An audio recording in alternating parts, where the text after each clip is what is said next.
3 వరాలు. చాలా రోజుల క్రితం ఒక పల్లెటూరులో ఒక రైతు అతని భార్య ఉండేవారు. ఇద్దరు పొలం పనులు చేసుకుంటూ చాలా కష్టపడేవారు.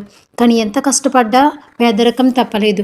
ఒకరోజు పొలం దున్నుతుంటే ఒక బండికి పార తగిలి బద్దలయ్యింది. ఆ బండలో బందీ అయిన ఒక దేవత శాప విముక్తి కలిగింది. ఎంతో కాలంగా రాయిలో ఇరుక్కుపోయి మొత్తానికి ముక్తి చెందిన దేవత కృతజ్ఞత తెలుపుకుంటూ రైతుకి అతని భార్యకి కలిపి 3 వరాలు ప్రసాదించింది. భార్య రైతుతో "డబ్బు అడుగుదామా? డబ్బు ఉంటే అన్నీ అవే సర్దుకుంటాయంది." రైతు "వద్దు. హఠాత్తుగా అంత డబ్బు వస్తే దొంగలు పడి దోచుకుని పోతారు. మనం జాగ్రత్తగా ఆలోచించి వరాలు అడుగుదామన్నాడు.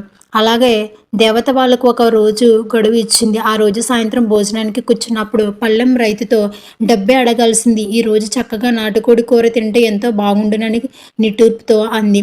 వెంటనే వాళ్ళ పళ్ళాలు నాటుకోడి కూరతో నిండిపోయాయి. రైతు కోపంగా "అనవసరంగా ఒక వరం పాడు చేశావు. ఇప్పుడు కోడికూర నీ ముక్కులో పెట్టుకో" అని తిట్టాడు. వెంటనే కూర ఆమె ముక్కులో పోయి ఇరుక్కుపోయింది. ఇద్దరూ భయపడిపోయారు. వెంటనే ముక్కులో నుంచి కోడి ముక్కలు పోవాలని కోరుకున్నారు. అలాగే కూర ముక్కలు ముక్కులో నుంచి మాయమైపోయాయి.